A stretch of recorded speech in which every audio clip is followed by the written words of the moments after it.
Il y a quelque chose de profondément particulier chez les personnes qui ont grandi dans les années 1970, et la psychologie permet de comprendre pourquoi si vous avez vécu votre enfance à cette époque. Votre cerveau s'est développé dans une fenêtre évolutive rare, une période où la liberté totale coexistait avec une vraie responsabilité. Ce qui est frappant, c'est que beaucoup de personnes issues des années 70 regardent les générations actuelles avec un léger sourire. Pas par mépris, mais parce qu'elles ont connu quelque chose que le monde moderne ne peut plus recréer. Elles ont vécu une époque si libre que, des décennies plus tard, elles disent encore « j'aimerais pouvoir y retourner » ou « on ne se rendait pas compte de la chance qu'on avait ». Certains le résument de manière encore plus brute. On a grandi en buvant de l'eau au tuyau d'arrosage. On était presque sauvage, et c'était magnifique. Alors, qu'est-ce qui rendait les années 70 si spéciales et surtout, qu'est-ce que cette époque a fait à votre cerveau pour vous rendre différent aujourd'hui? Le premier trait est ce que les chercheurs appellent la capacité d'autorésolution des problèmes. Tout commençait par une phrase que chaque enfant des années 70 se rappelle. « Trouve quelque chose à faire, ou je vais t'en trouver une. » Vous saviez exactement ce que cela signifiait.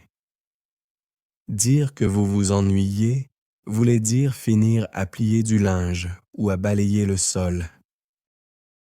Vous avez donc appris très vite une chose essentielle.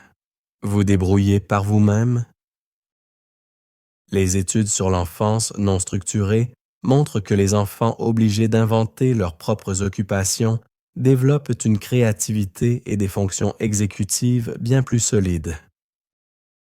On ne vous donnait pas d'activité toute faite. Votre emploi du temps n'était pas planifié. Vous deviez créer votre journée à partir de rien. C'est pour cela que vous lisiez sans limite, que vous rouliez des heures à vélo, ou que vous passiez des après-midi entiers dans les bois à construire des cabanes. Votre cerveau a appris quelque chose que l'enfance moderne saute presque entièrement, créer du sens à partir du vide. Mais la créativité n'explique pas tout. Elle n'explique pas pourquoi vous restez si calme quand tout devient chaotique. Cela vient du deuxième trait, l'évaluation adaptative du risque.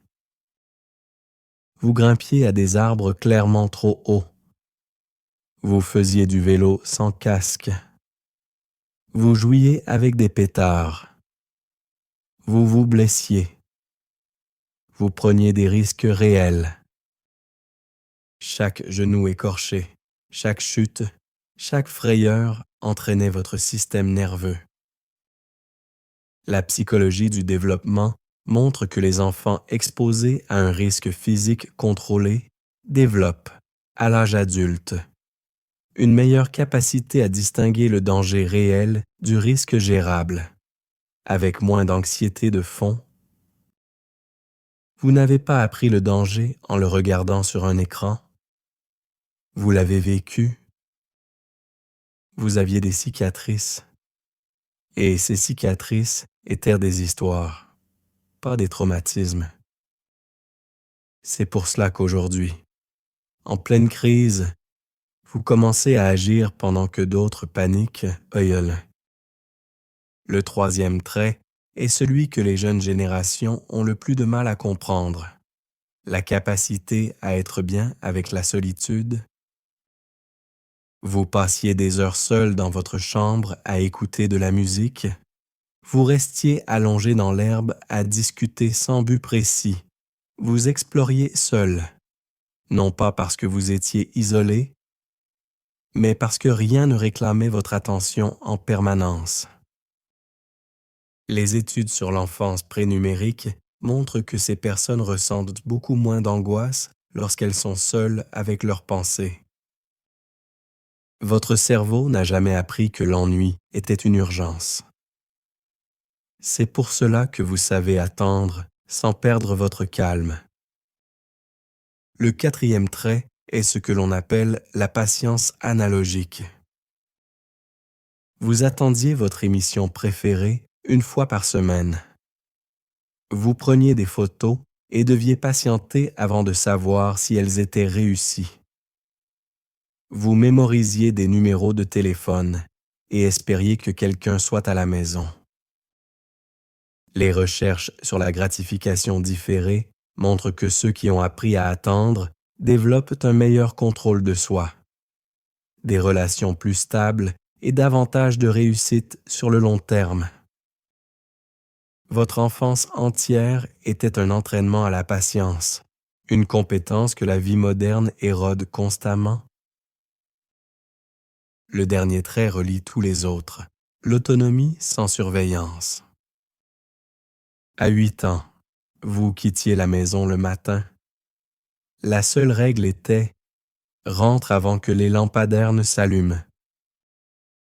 Personne ne savait exactement où vous étiez. Personne ne vous suivait. Vous deviez évaluer les situations, prendre des décisions et en assumer les conséquences. Les recherches montrent que cette liberté développe une motivation interne forte et une capacité de décision supérieure. Vos parents n'étaient pas vos amis, ils étaient l'autorité et ils vous faisaient confiance. C'est pour cela qu'aujourd'hui, vous savez planifier, vous adapter et penser de manière critique sans dépendre des autres.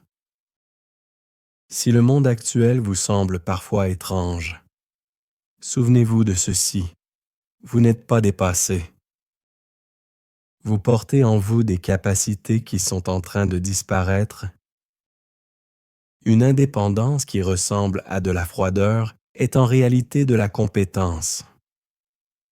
Un confort avec le silence qui passe pour de l'isolement est de la profondeur. Une patience qui semble de l'indifférence est de la discipline. Vous avez grandi dans une enfance qui serait jugée dangereuse aujourd'hui. Elle ne vous a pas abîmé. Elle vous a construit.